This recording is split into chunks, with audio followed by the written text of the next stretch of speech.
गृहस्थ में रह करके कामकाज करते हुए हम परमात्मा के लिए क्या क्या साधन कर सकते हैं? बहुत कुछ कर सकते हैं। क्या कर सकते हैं?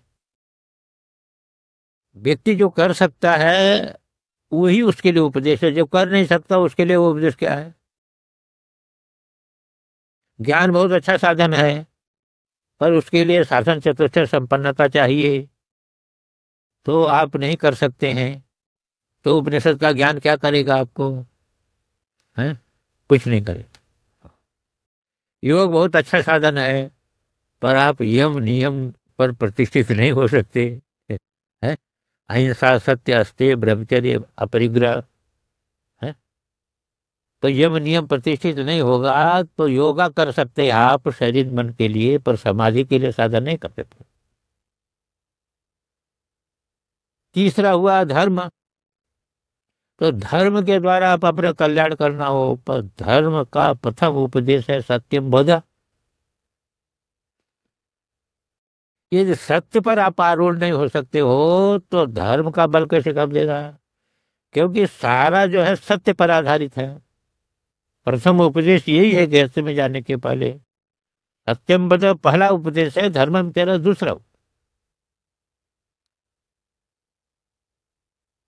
इसका मतलब क्या है कि आज की परिस्थिति में आप कमजोर हो कि नहीं कमजोर हो?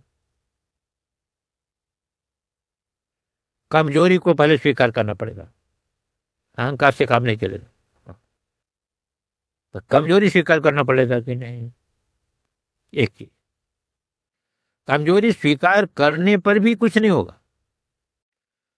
हम कमजोर हैं, पर हम मानव जीवन के लक्ष्य को प्राप्त करना चाहते हैं। लक्ष्य को निर्धारित करना पड़ेगा। माने परमात्मा को प्राप्त करना चाहते हैं।